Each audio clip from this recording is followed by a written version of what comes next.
Patrick, the YouTube icon just picked up again, so I think we're back on YouTube. Okay.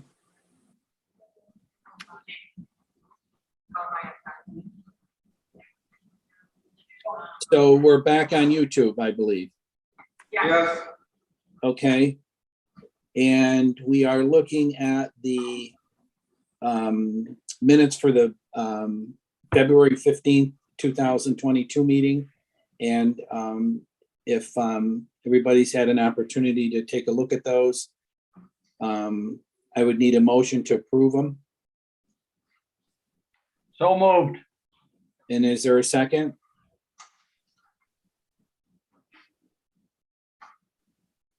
Second. Well, thank you. And all those in favor? Aye. Aye. I think that's everybody. Okay, and we're moving to the superintendent's report. Sure, folks have had an opportunity to review the superintendent report. Given what your ability to hear me are, I'm not going to read that for you. First paragraph, I just talked about what school programming has looked like, and the fact that we actually were able to administer New York State assessments to our 7th and 8th graders in ELA. And next week we'll be having them participate in New York State math assessments.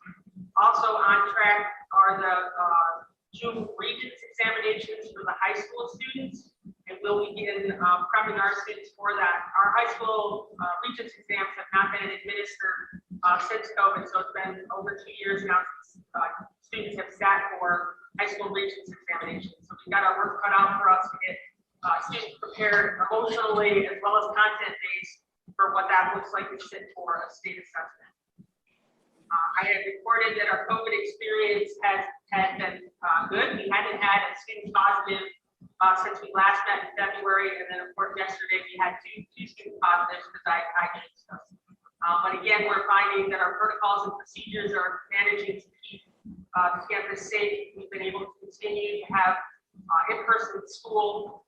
Now, when students have an exposure to COVID and they're not vaccinated, we actually test them in the morning prior to coming to school to continue to gauge their COVID status and their ability to be in attendance.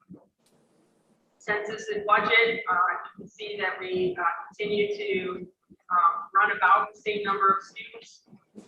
And you can see what the breakage is from year over year, last year to this year. We are running a few fewer students. Then I went on to review with you what's happened with the state budget, where that stands, and where we stand as it relates to SED's letter to the Division of Budget as it relates to rate recommendations for the 22-23 school year. I don't know if there's any questions regarding that. I don't have any. So the SED letter goes over, it's due to them by April 15th. You can see there are a few days ahead of that. They got it over April 13th, and then the division has 45 days to respond to that. What SED is really trying to make sure happens is that promised 11% actually is seen in those districts covered by methodology. A lot of times, I think our legislators believe that a 4% is what's issued, and many of our districts don't actually see a 4% because of how it actually gets applied as it relates to reconciled rates. So there's some concerted effort to make sure that those monies that have been promised are actually what school districts have an opportunity to. Okay. We've made progress through our audits.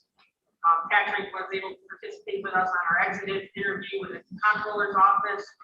I've listed for you what their key recommendations, and it is consistent with what we have been sharing and expecting that the recommendations would be.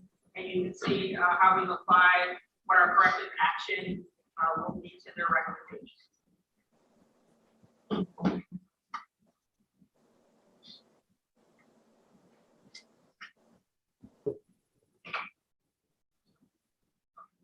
Is the, do you know when the website will be ready with that information? What we had promised to them in our corrective action was that that would be implemented by May 1. And as it relates to the 3-year budget, that will be after the board approves that for the start of next year. Okay, Our second audit is the SEC audit. We had our site visit, that went well, and now we're working with Jamie DeGallio on our exit interview for that process to see what the recommendations are following their review. Keep you posted on those recommendations. Next is our key performance indicators. I'm going to turn it over to Tom to walk through those. Good morning. thank you for your report, Sonia. I hope you've had a chance to glance through the indicators that remain consistent in terms of points of touching.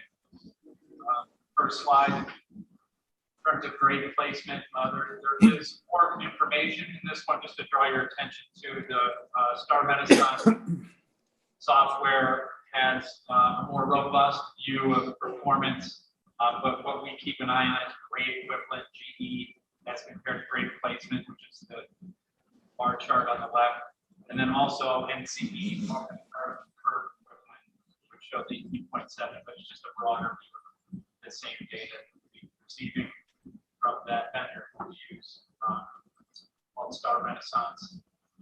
The grade course credit standings are there presented in your packet. Again, pointing to we technically met an achievement reading level on STAR, but we still have more students to test, and we would hope that we would meet that state standard of at least 17.5. That's a normative curve statistic. And then you see the other course passing rates there that seem to be hovering around 80% as an indication of rigor. Again, we're pleased with the state ed in this category because they've developed along with us the special ed coalition this measure of performance. It is unique to special ed. We have to highlight when we're complementing the state education department. So we're grateful for that. The next is the Justice Center cases. Since your last report, there has been a level 2 finding in January, but the preceding data were updated on the last board meeting. Could you discuss that one? What a level 2 is and stuff? Level 2 is one that they would keep track of if the employee experiences another level 2 within 5 years. That would put them on a do not hire list. We've recommended in our administrative review of the incident, we recommended the employee appeal, and I think he is in the process of appealing that extension. Okay, thank you. The next is the physical intervention data. We've added the number of school days just in the upper left column, so there's a relative piece there.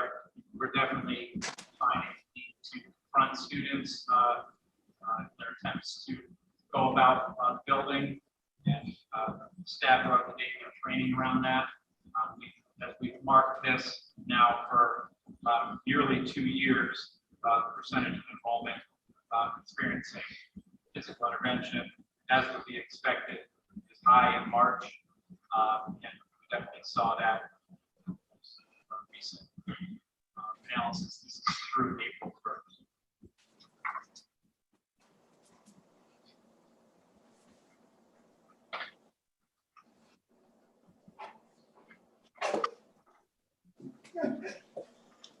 Student point levels seem to be pretty consistent. That's our point system as described target behaviors.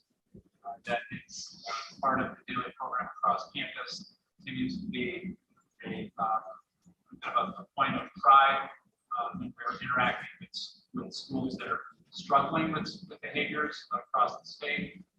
We have a system in place that all staff contribute show where kids stand generally on 1 to 4 scale.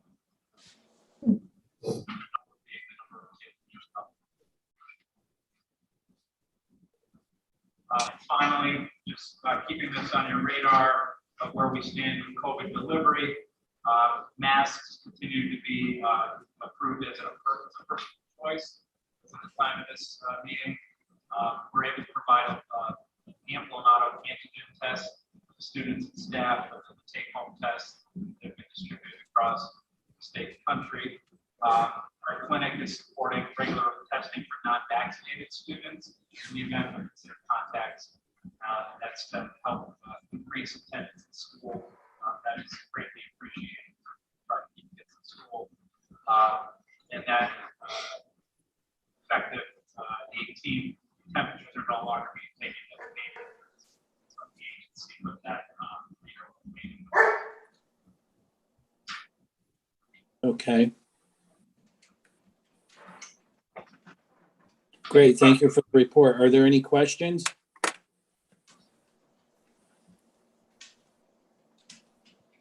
Okay, and moving along to financial. That would be Anita.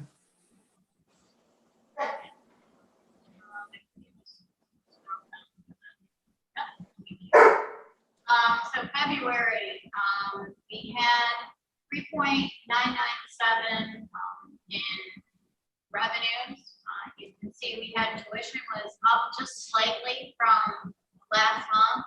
And that's because we just had 1 or 2 extra day school. And then our expenditures were 4.3 million prior to this month, and 602,000 is what we were coming up with expenses for February, leaving us with a negative 965,000. We're kind of holding at that 965. March is going to look a little better, so I'm going to go through February kind of quick because I want to focus on the March one. And then our 3-year comparison, you can see we are relatively doing worse than last year, but really it's a combination again, less revenues, lower number of kids. We have cut back on the expenses significantly, and not really, really it's just natural attrition. We're just not replacing as we go along. So we're down to 965, and then our care days, we had 387 residential and 85 per day, which is up from last month. So we're trending a little bit higher than I think we thought we probably would end. So we're actually doing a little bit better than we thought. And then if we just move on quickly to the balance sheet, we've got roughly in February had about 89,000 cash left in the bank. Low, but we're making it work. Just a couple of other items to point out on here. We do owe the agency right now, it's 1.8 million. Is that with Kathy? 10 is the BD. Okay. 11 is Kathy. So it's 1.8 million net. They owe us 136, so we'll say 1.7 right now for February. And then our total assets are 3.2 million. And if we move on to the cash flow, we're ending cash and cash equivalents is 129,000, 126,000. Yeah, we're on the cash flow now. We're down, keep going. So cash flow is 126,000. And then our statement of revenue and expense for the month. So we're running about $80,000 deficit every month. So, and that's pretty consistent. It's been, I think we can pretty much bank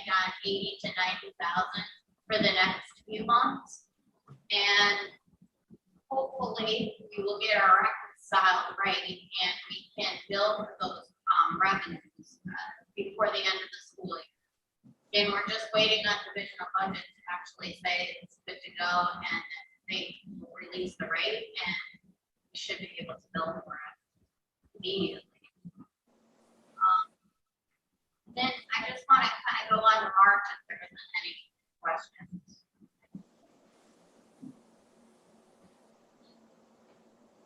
So in March, we billed 637,000. Now that big jump is because we did 130,000 in retro bills. They actually issued us in March the prospective rate for 21-22. Late, but we got it. So we were able to go back and rebuild this so far this year to date, and then equated to 130,000. So we still are waiting on the recon rate from last year, and so we're anticipating that to be somewhere between 1.1 to 1.2 million when that actually gets received. We hope to get it before the end of the school year. I'm sending emails and reminders to our SED accountant about every 10 days, just saying, hey, have you heard anything? When are you going to release it?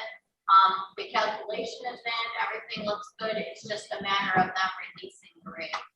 So that beat up a little bit of the deficit that we had. So we got us down to a $911,000 deficit.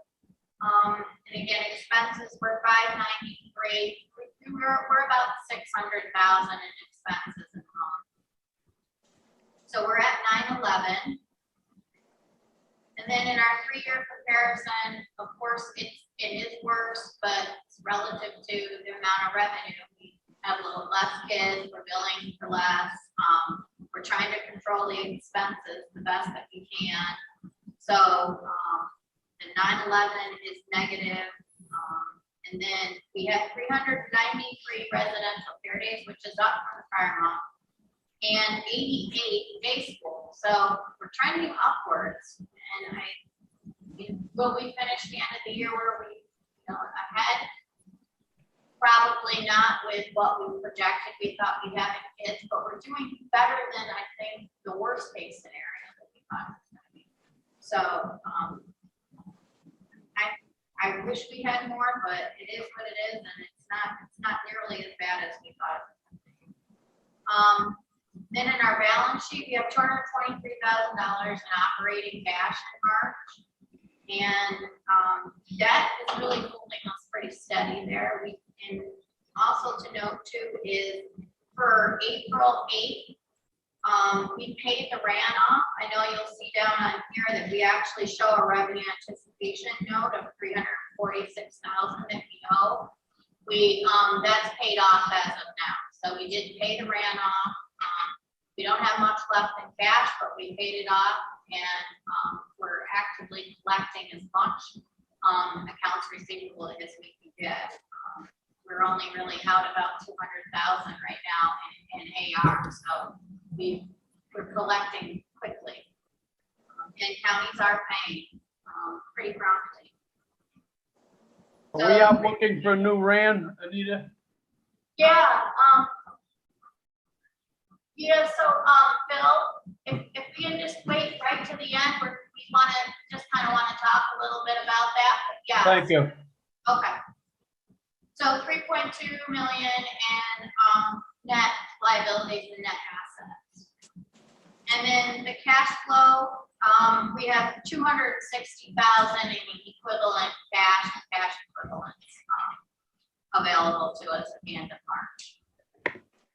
And like I said, we used the majority of that, all of that fund, and then all of those monies that we got in at the beginning of April to pay the RAN off. So currently, right now, we have about 100,000 in our bank account.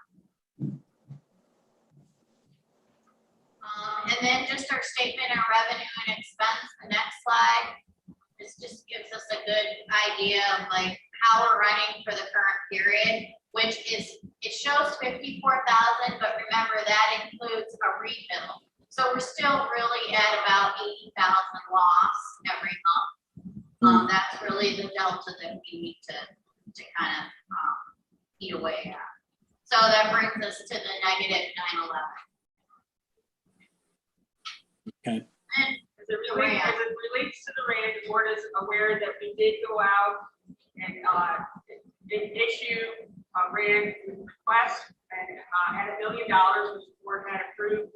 And we actually had 0 bidders on that RAND, including from Tompkins, who has carried the RAND the past 2 years, which we have faithfully paid off.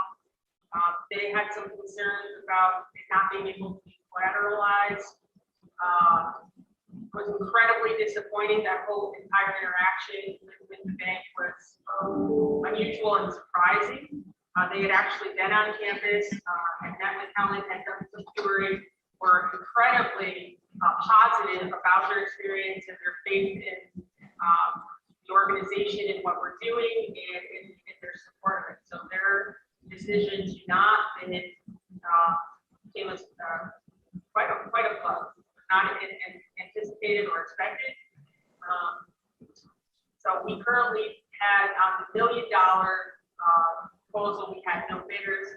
I think it makes sense for us to turn around and we had about 12 institutions that were that we tried to fish that out to. And I think it makes sense for us to turn around and try that again at a lower rate or a lower dollar amount. See if we have more bidders that would participate at a lower level. The past 2 years when we issued grants, it's been at $750,000.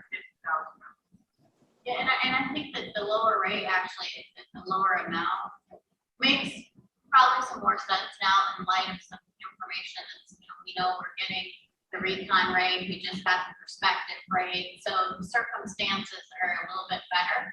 So it does warrant that we potentially don't really need that much of a line of credit now or grant. So we could go down between 5 and 750. So, And if they push for the rates to be released earlier, like they're indicating that they intend to do, so that we're not getting a rate adjustment in March of next year, that we're actually getting it by September, push, seeing that 11% will also offer substantial cash flow opportunities.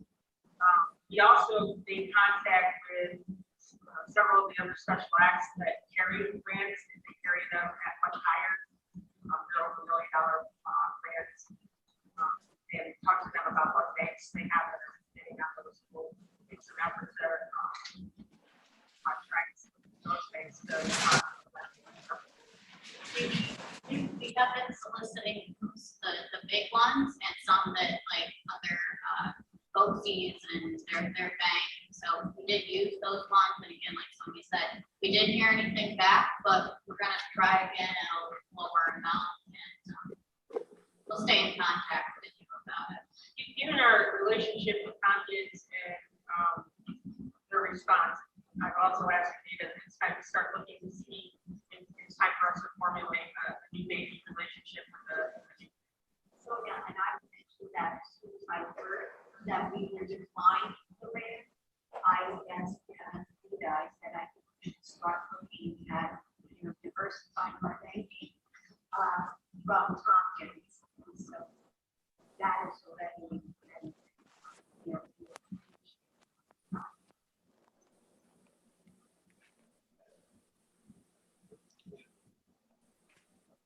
Okay, was there any discussion on that?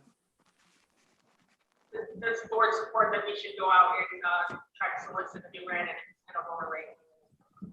Yeah, I believe that. I mean, we really don't have any other choice at this point, right? And I know that, other special acts have problems getting RANs as well. So maybe another bank will be more, receptive or amenable to it.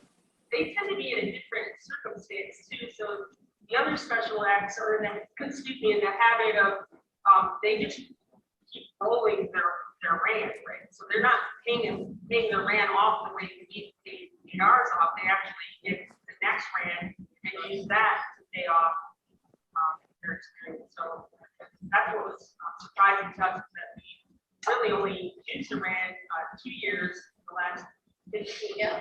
And then they off immediately, and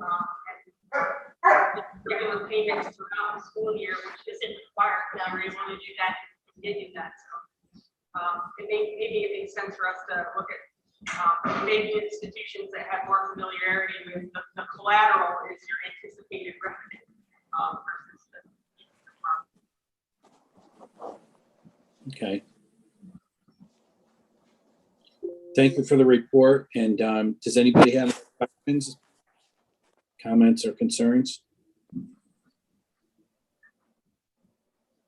And I think we need a motion to accept the financials. So moved. I heard that from somebody said, Mary Pat said I would move it. oh, okay, great. And is there a second? Second. All those in favor? Aye. Great, thank you. And on to board policy. Yeah, so I've asked Chris Sanford to give you an update on where we stand as it relates to the review of board policy. Morning, so I have been talking with Gary One BOCES for the last year, and we've got our first draft back. I've been going through the policy page by page. I've had questions for them because there's a lot of things that were in our board packet that weren't in the new one. So we've had a lot of communication back and forth. I actually have a spreadsheet from her now, so it explains all the changes that have been made. So probably the next month, I will be reaching out to our board policy committee, and so we can review these and present the new board policies to the board in June. Just a reminder, Patrick Perry, Ron Trevino, and Russell Booth sit on our policy committee. So you'll get those to review. We'll bring them back to full board for first reading, then the subsequent meeting for second reading and approval. There will be a process where the board policy committee reviews the changes, and we'll chunk that out, and the goal would be to get through all of the changes. Okay. So any questions or concerns regarding the board policy and the report from Chris?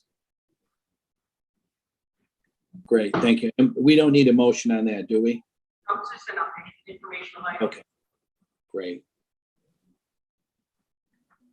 And the CSE evaluations, We'll look for a motion to accept the CSE recommendations. I would move that we accept the CSE evaluations. I'll And all- second. or excuse me, second. Thank you, Second. Russ. All those in favor? Aye. Aye. And on to personnel. Yes, we'll be looking for a motion to approve personnel with an addendum, item B, the attachment of compensation considerations. We can move that as a whole. Okay, and that was what we discussed in executive session. Correct. And is there a motion to accept the personnel matter appointments and terminations of April 2022 in the matter that was discussed in executive session? So moved. Is there a second? Second. All those in favor? Aye. Aye. Great, thank you. And other items? The motion to approve an updated 2022 summer school calendar.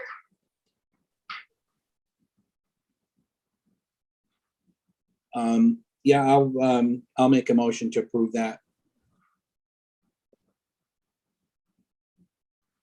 Is there a second? Second. All those in favor? Aye. Aye. Aye. And then we're on to the approval of the 2022, 2023 school calendar. I'll make a motion to approve the 22-23 school calendar. Great. And is there a second? Second. All those in favor? Aye. Aye. Great, thank you. And then the business on behalf of the Tompkins Seneca Tire the BOCES, summary of tentative 2023 or 2022, 2023 administrative budget. This is what our April meeting typically focuses on. It's approval of the BOCES administrative budget. The increase is largely related to employee health insurance benefits. And Danielle is online if there's any questions. This is pretty standard.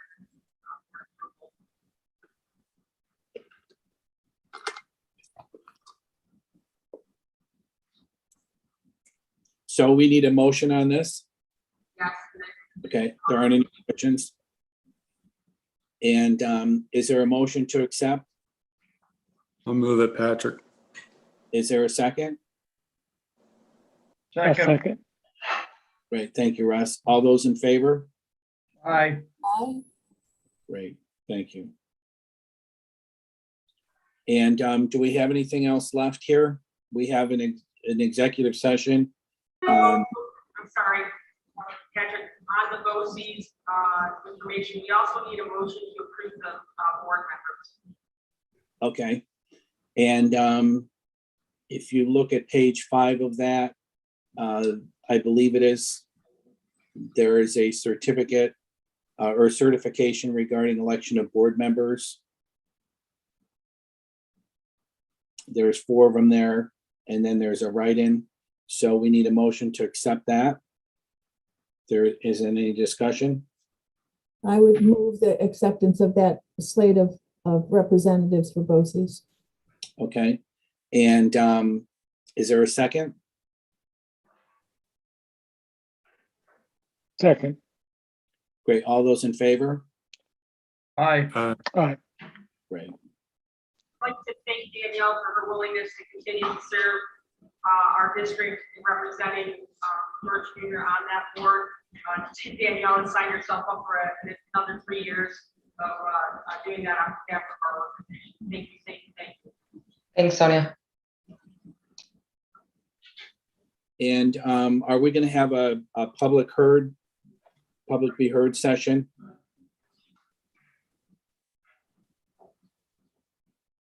Yes. Mr. Okay. Lewis, still on? James, are you still there? Why don't we try to get call? So His mic is on. speaker is addressing the entire board. Is there something you'd like to address the board on? We don't typically have. Yes, and it's very specific to Mr. Lewis's activity and action. Mr. Lewis, as a school board member, would not personally engage with you at a board meeting. Okay, I'm giving him an opportunity to respond and talk. Okay? I'll respond, I'll check with the board. Apparently you entertained in somewhere around 18 and 19. A resolution that he brought forward to the table here at this group. It read basically, whereas the Board of Education of Georgia Republican Union School District decided to be reimbursed $190,000 rent payment made in the Georgia Republic as predicated in previous years, and whereas the board recognizes that in years past, no financial payment was ever made. Such payment and reimbursement was implemented for the sole purpose of funding. Are you listening to what Brad is saying? William George, Okay. Great, thank Agency Director, Brad Herman's salary. Want everybody to hear that. This alleges that the school district forwarded $190,000 for my salary at the agency. This payment was deemed fictitious in the fall of 2018 at a school board meeting in public session. Ethical standards of conduct serve to increase the effectiveness of district officers and staff, educators, and public employees of the community. The adherence to a code of ethics promotes public confidence in the schools and furthers the attainment of school districts. Whereas returning these funds to the district as in past years allows Georgia Public Union Free School District to attract and retain the highest caliber of workforce within any school district in New York State.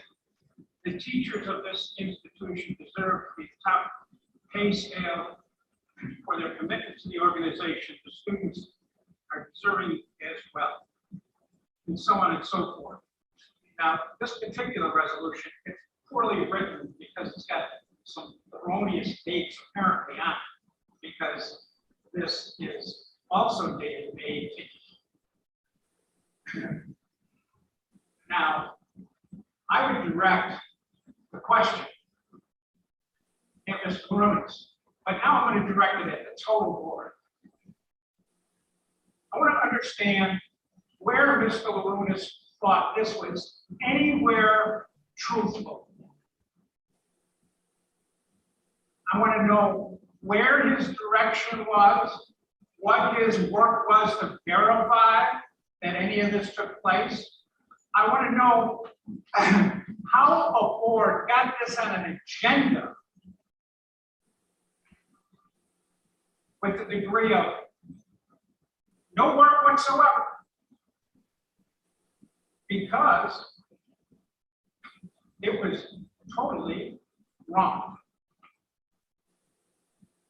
In fact, the agency gave the school district multiple years of money to sustain the organization. As you should well know, the rate system on the school side of this agency is much more challenging, much more brittle. And our governor at that time saw it fit to not give COLAs for 3 years, and in the fourth year of 4, he gave 3%. You would well know now, I would hope, that it would be impossible to run the school with, in fact, no COLAs. And in each year that I was either the superintendent or the executive director, I gave raises to staff far exceeding whatever the state would have given us. This lack of integrity that I see on the part of one board member demonstrates, in my opinion, a degree of arrogance and ignorance that should not be present in any board member. And I am quite certain that, as I remember, when Mr. Purcell was closing the agency, and 2 board members came to me at that meeting in Albany and said, we had no idea. Well, one of those board members dug in and worked really hard to understand the complexity and management of the school district as well as the agency. And I am quite certain that gentleman who is no longer with us would never have seen this happen. Because quite frankly, this is pretty easy to verify. And nobody did any work. Nobody looked, nobody talked to other board members. And I am amazed that somebody who lacks this degree of integrity, this degree of effort, and this unbelievable degree of arrogance would still be on a board, either by its own volition or yours. One should, as a board member, those of you who sit on both, should look, frankly, as to what happened. Because I know, and I knew ahead of time, that census would go down. Anybody that had any understanding of what was happening in the industry would understand it. And it would be more and more difficult for whoever sat in the school seat to, in fact, run the business. So, quite honestly, I was quite happy to be able to give $190,000 from the agency, where certain structures and the financial management of that system were easier than what the school was, to give it to whoever would be sitting here. Because if we were to give it for 2 years, that would give the administration of this corporation an extra $190,000 to run when the governor didn't give them any money. And further, I sunsetted the long-term debt of the expansion financed by the IDA. That additionally would give $100,000 to whoever sat there. You might want to ask yourself, what happened to those monies? And whether or not they went back and what they were used for. Because it's pretty clear that it wasn't used in the most appropriate or business appropriate fashion according to rate systems, GAAP, or a few other things.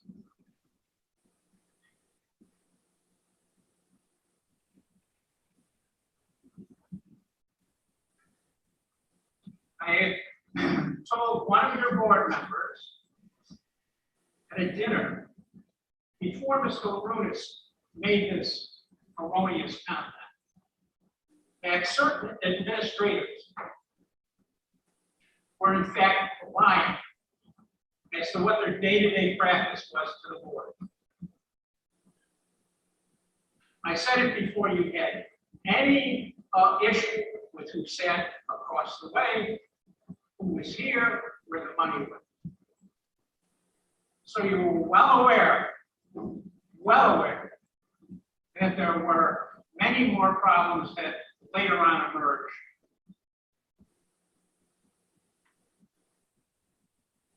I would hope going forward, you'd be much more diligent than what you've been. I would make a side suggestion too, that there's a sunsetting of certain pieces of the state reimbursement system that have, let's say, given you latitudes that will no longer exist going forward.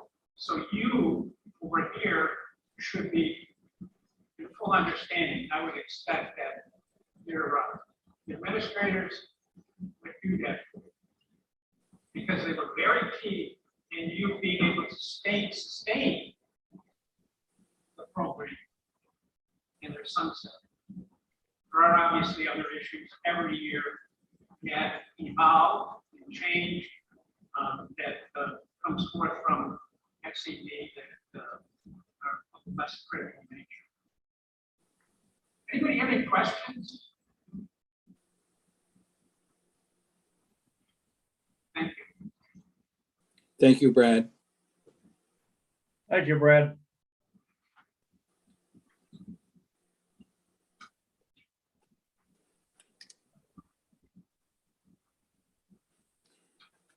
And the last, go ahead, Sonia. I was just gonna say the final executive session segment sits there. Typically, it's just a placeholder. If there's no personnel matter that we need to discuss in that executive session. Okay, so are we going to go into executive session? If there are no personnel matters that need to be discussed, we do not need to call that executive session. No. Okay. So we can adjourn the meeting? Correct. I believe. And is there a motion to adjourn the meeting? So moved. Is there a second? Second. All those in favor? Aye. All Thank you very much, everybody. Take care, everyone. Yep. right, thank you. Bye.